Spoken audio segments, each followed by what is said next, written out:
Hello everyone, and welcome back for another Star Trek Starships collection review. I have in front of me actually something which I got over a month ago. Actually, I got this probably back in April, which was a last gift that I got from a friend of mine who passed away recently. And so I dedicate this video, of course, to him.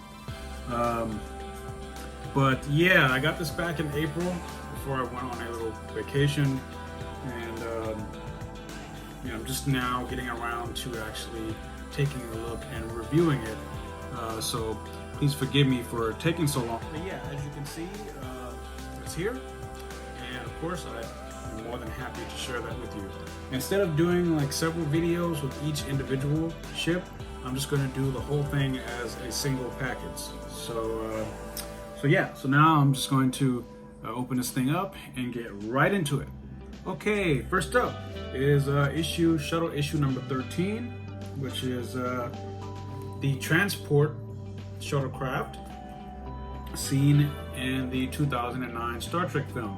Now, the one thing I want to point out right away, because I don't think I mentioned it earlier, is that this shuttlecraft set, which is shuttlecraft set number 4, as you can see here, these are all shuttlecraft as featured in the J.J. Abrams, or aka the Kelvin timeline. These are all the shuttlecraft that appeared in some form or another in those 3 films. So yeah, I just wanted to point that out right away. So yeah, as you can see, transport issue, the magazine that is considered a passenger shuttle with 7 meters being its length, and it was active in the 2250s, and it was assigned to the USS Enterprise.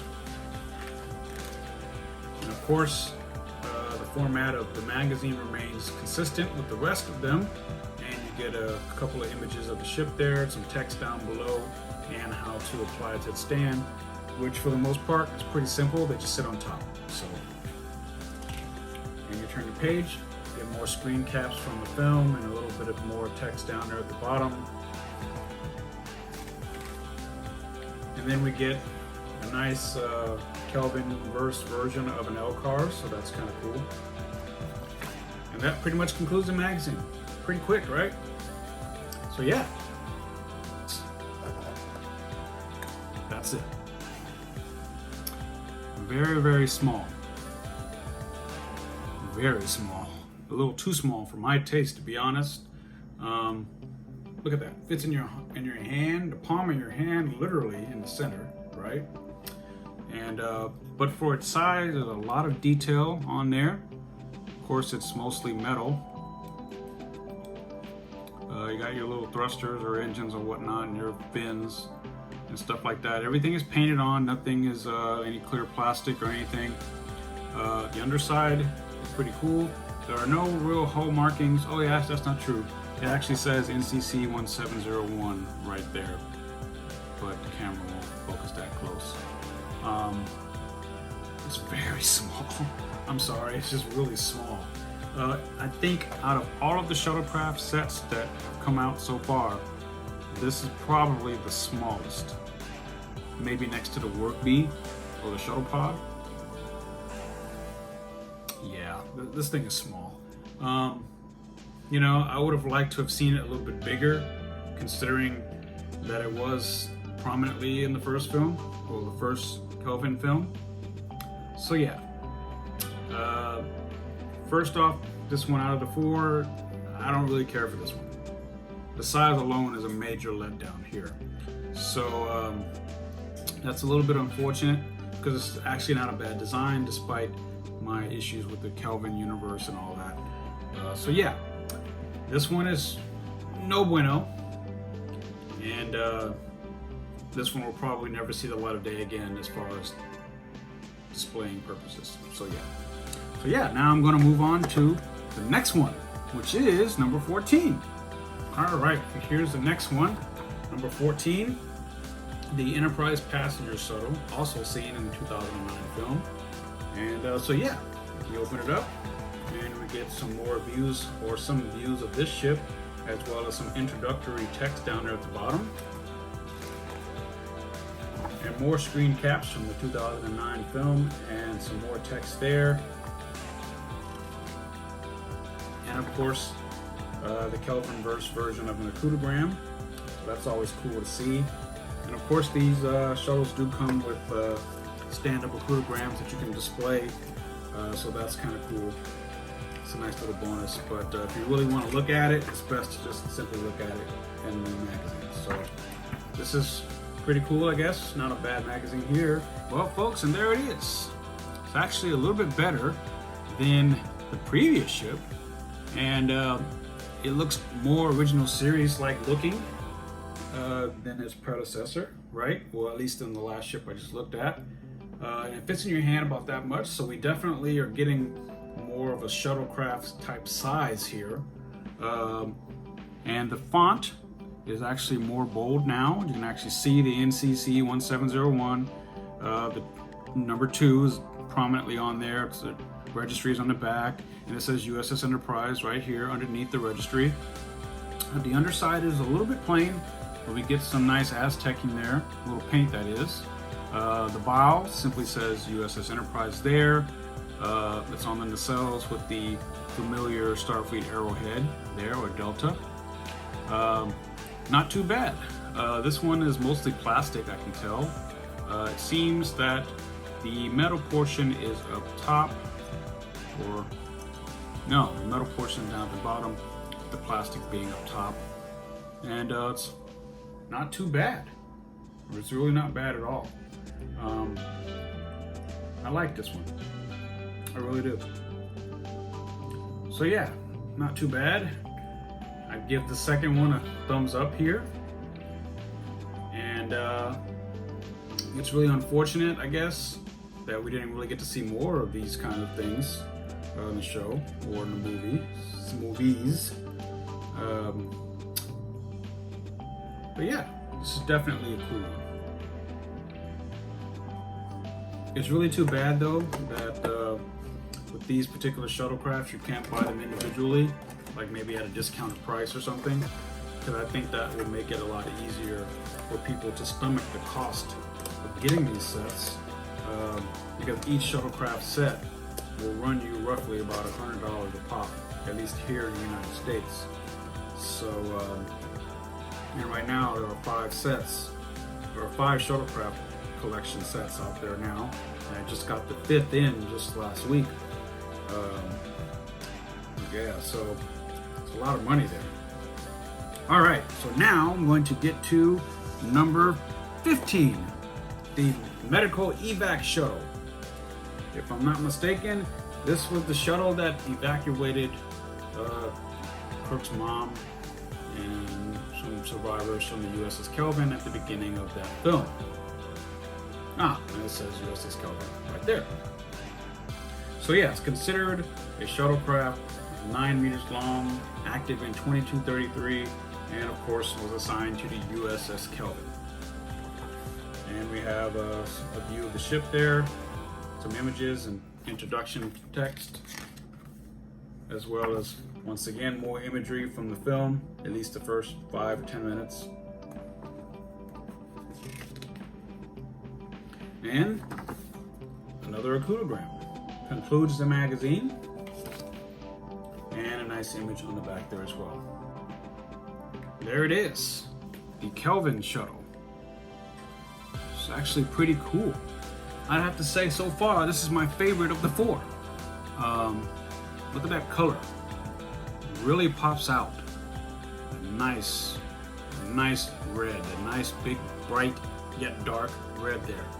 It says medical on the side, or not medical, it says rescue on the side, which is something different that we've never seen in Star Trek before. On the nacelle itself, it says no step, which is kind of something that you would kind of see at an airport, on an airplane or something. I see that all the time on the engines of an aircraft where it says no step. So that's kind of cool, a nice real world thing that they threw in there. Interestingly enough, this shuttlecraft looks more original series looking than any of the other 2 that I've looked at so far.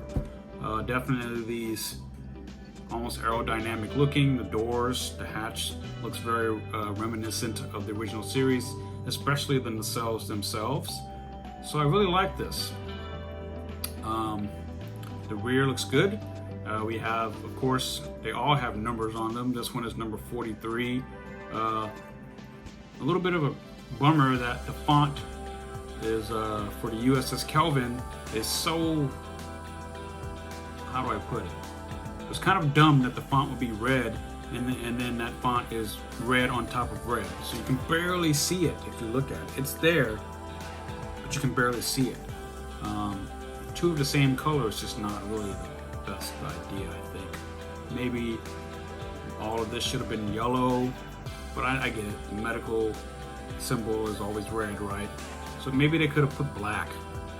So that's a little bit of a bummer. On the back, there you get the medical symbol, so that's cool.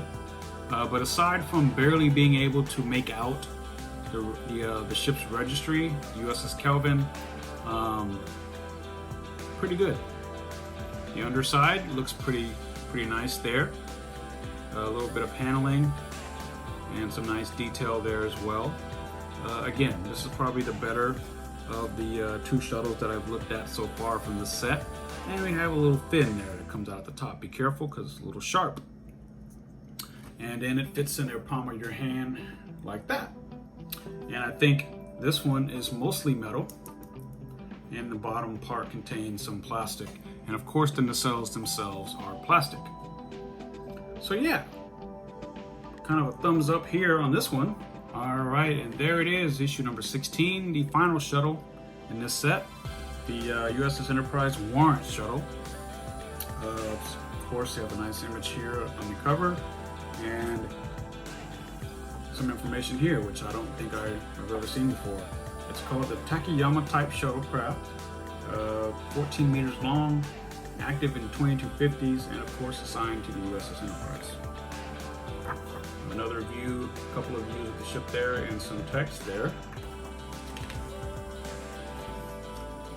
And this one is not from the 2009 film. This one is from Star Trek Into Darkness, probably the most hated Star Trek film of all time. I can't stand it. Had some funky moments, some cool moments, I guess, but overall it was just like almost unwatchable. It still is unwatchable to me. But yeah, this was cool to see the shuttlecraft. So anyway, mostly imagery here and some text there. And of course, we get an akutogram concluding this issue. So you'll note it looks similar to the medical shuttle that I just looked at a few minutes ago. So yeah, nice image of the front of the bow, the front of the ship there. So now I'm going to get to the warrant itself. And here it is. This one's probably the biggest of all of the shuttlecraft in this set. And it's pretty good. There's that fin again. So that's there, so be careful with that if you get this. The paneling is nicer on this model, I think. You can see the registry, NCC 1701 USS Enterprise. It's also there on both nacelles on the outside, but not on the inside. You get a little clearer blue in the back here, which I don't think any of the other ones had. So that's definitely a plus. And on the bow of the craft, you see it says USS Enterprise NCC 1701. And at least this time, despite the camera not focusing on it, you can actually see the font and actually see the lettering. On that medical evac shuttle, you can't really see it because it's all red and orange and red and all that stuff just don't really work well together when you're trying to have some kind of lettering pop out, you know what I mean? So yeah, fits in your hand about that much, pretty big, right? It almost looks like it has tails, but it doesn't. Primarily plastic up here. I think the whole thing is plastic, with the exception of maybe some parts down here. You get a little bit of detailing there, some hatch doors or whatnot. overall, not a bad model. I definitely would kind of tie this between this and the medical evac shuttle. I probably would go with that one just because of the way the colors pop out. But this one is better simply on the notion of having the font more legible. So yeah, that, guys, is my little spin or take on these 4 shuttlecraft. I thank you very much for watching. If you have any questions, comments, criticisms, opinions, or anything, please leave it down below. Please like the video, subscribe, share it to your friends, etc. You know, I enjoy doing these, not so much for likes or anything like that. I just, it's kind of like something that I look forward to doing. Whenever I get something that's cool, I kind of immediately want to share it with other people, and of course all of you. So yeah, thanks so much for watching. And until next time, guys, live long and prosper.